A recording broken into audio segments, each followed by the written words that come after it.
Doctor Zahid বর্তমান টকশোর সবচাইতে প্রভাবশালী লোক। বাইরে না, মানে টকশোর ভেতরে, টকশোর উপস্থাপকদের কাছে, টকশোর প্রডিউসারদের কাছে, উপস্থাপকদের চাইতেও প্রডিউসারদের কাছে বেশি প্রভাবশালী। কারণ জাহিদকে যখন ইনভাইট করা হয় টকশোর জন্য, তখন তাকে জিজ্ঞেস করা হয় আপনার সাথে কাকে অতিথি রাখলে আপনি খুশি হবেন। এতই প্রভাবশালী ডাক্তার জাহিদ। এরকম আরো কয়েকজন প্রভাবশালী লোক আছে টকশোতে, তবে এটা হাতে গোনা। জাহিদকে জিজ্ঞেস করা হয় যে আপনার সাথে কাকে রাখলে আপনার তর্ক করতে সুবিধা হবে, আজকের সাবজেক্ট এইটা, আজকে বিএনপির অমুক লোকরে এটা নিয়ে সাইজ করব, বিএনপি বা জামায়াতের এই লোকরে এটা দিয়ে সাইজ করব, তখন জাহিদ বলে দেয় তাকে এই প্রশ্ন করবেন, এই প্রশ্ন করবেন। এরকম আরেকজন লোকের কথা বলি, মুক্তাদির রশিদ। থাম্বনেইলে আপনারা ছবি দেখেছেন, মদ খাচ্ছে সে। আরেকটা আছে আপনার, আরেকটা লোক আছে খুব প্রভাবশালী, জাহিদের সাথে কম না, শাহেদ আলম। দেখেন, আপনি দেখবেন শাহেদ আলমের কোনো ফেসবুক স্ট্যাটাসে যদি 100 কমেন্টস হয়, 90টাই তার গালি দিবে, 95টাই দেখবেন নিশ্চিত সে গালি খেয়েছে। অর্থাৎ সমাজের মূলধারার মানুষের অনুভূতির সাথে সে নাই। ডাক্তার জাহিদ দেখবেন যদি তার কোনো ফেসবুক স্ট্যাটাসে বা তার ভিডিওতে 100 কমেন্টস পড়ে, আপনি 95টা দেখবেন যে তাকে গাইলেছে, তার মারে ধরে গাইলেছে, তার বউরে ধরে গাইলেছে। ঠিক একইভাবে মুক্তাদির রশিদেরও একই অবস্থা। এই কারণেই তারা টকশোতে আসলেই গুরুত্বপূর্ণ একটা এজেন্ডা থাকে, তাদেরকে গালি দেয়, কেউ একজন তাদেরকে গালি দেয়, এটা হইল জামাত শিবিরের ফোর্স, তাদেরকে গালি দেয়। যাই হোক, দোষ তো একদিকে দিতেই হবে। তাছাড়া এতে স্পষ্ট হয় যে তারা আসলে কাকে মেলাইন করতে চায়, এই কারণে তারা তাদেরকেই টার্গেট করে। বক্তব্য যারা টকশোর বক্তব্যে যারা, তারা যাদেরকে টার্গেট করে, ঠিক একইভাবে ফেসবুকে যখন গালি শুনে সামাজিক যোগাযোগ মাধ্যমে, তখন তাদেরকেই ধরে নেয়। এখন কথা হলো, আপনি যখন টকশোতে কথা বলেন, আপনি কি সৎ থাকতে পারেন? আপনি তো সৎ কথা বলেন না। মুক্তাদির রশিদ, সে কি সৎ কথা বলে? সে তার বাক স্বাধীনতার নামে একে গালি দিবে, তাকে গালি দিবে, একে উগ্র বলবে, একে মব বলবে, মন মতো যাকে যা খুশি বলে, মনে যা আসে সে তাই বলে। অমুককে মব বলবে, অমুককে তৌহিদি জনতা বলে মেলাইন করার চেষ্টা করে। ঠিক ডাক্তার জাহিদেরও একই অবস্থা। শাহেদ আলমের কথা বললে আমার আসলে খুব রাগ লাগে, ব্রেনের বাম পাশে চিনচিন করে ওঠে। ওর তো নৈতিকতার ধারে কাছে নেই। এই পৃথিবীতে কিন্তু এক শ্রেণীর মানুষ আছে যাদের হালাল হারাম নৈতিকতা কোনো কিছু নাই, কোনো কিচ্ছু নাই। এই শাহেদ হইল তাদের কাতারে। জুলকারনাইন সায়েরও এই টাইপেরই। টাকার বাইরে তাদের আর কোনো কথা নাই। টাকা যে দিবে না তাকে সাইজ করবে, তাকে ধরবে।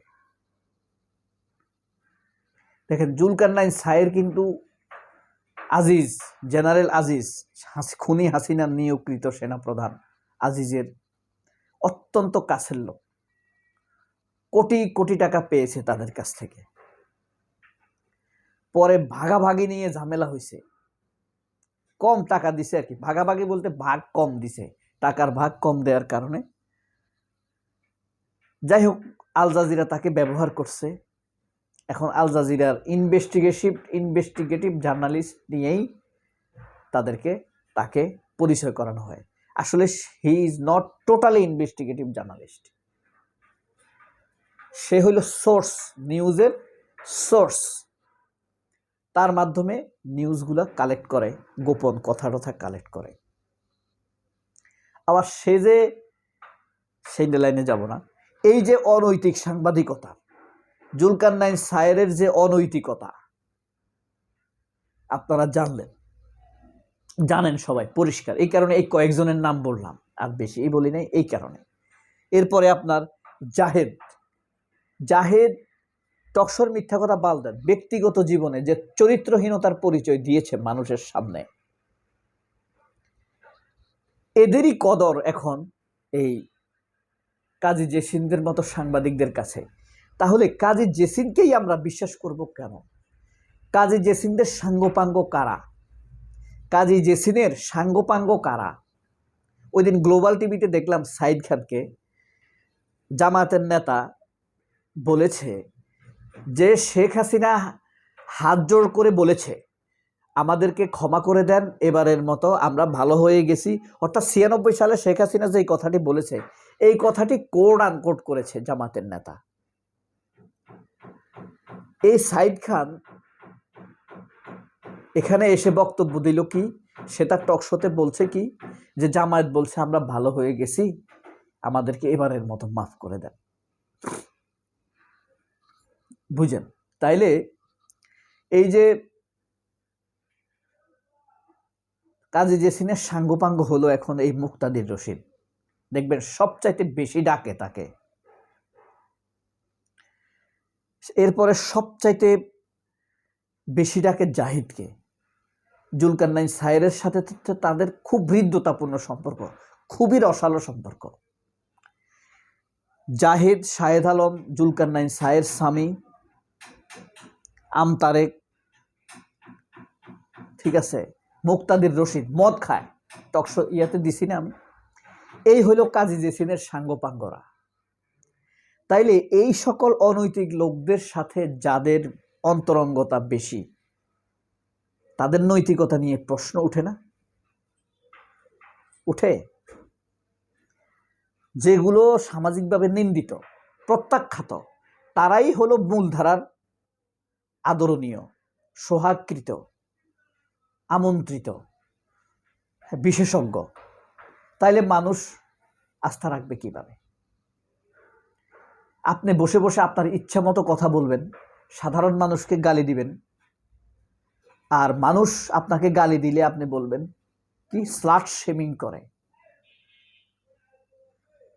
এই কাজী জেসিন শেহরিন মোনামিকে যখন স্লাট শেমিং করে এনটিভি সাংবাদিক, কাজী জেসিন এগুলাকে সমর্থন দিছে। জুমা, ফাতেমা তাসলিম জুমাকে যখন স্লাট শেমিং করা হয়েছে, ধর্ষণের হুমকি দিছে, তখন কাজী জেসিন এগুলাতে সমর্থন দিছে। কাজী জেসিন কি নতুন ফারজানা রূপা হতে যাচ্ছে? এখন কাজী জেসিন যদি ধরেন আরেকটা কি আছে না এখন নিউ এজের, নুরুল কবির, মেঘমল্লার বসুর যেই দল করে, নুরুল কবিরও সেই দল করত।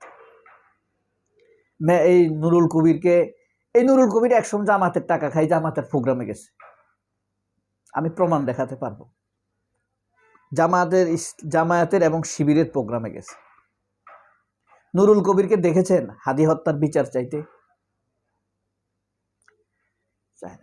এরাই হলো এখন কাজী জেসিনের সাঙ্গপাঙ্গ। নুরুল কবিরেরা এখন আমরা বিশ্বাস করব? কারণ যে নাকি কাজী ডাক্তার জাহিদের মতো চরিত্রহীন মিথ্যাবাদীকে প্রেফার করে, যে নাকি মুক্তাদির রশিদের মতো ওপেন সেক্স এবং মধুদিকে প্রেফার করে, যে মহিলা শাহেদ আলমের মতো অনৈতিক লোককে প্রেফার করে, যে মহিলা জুলকারনাইন সায়ের স্বামীর মতো লোভী লোককে প্রেফার করে, সেই মহিলা যদি নুরুল কবিরকেও প্রেফার করে, আমরা তো নুরুল কবিরকে সেই তালিকায় ফেলতে চাইবো, তাই না? সবাই ভালো থাকবেন। আল্লাহ হাফেজ। আসসালামু আলাইকুম।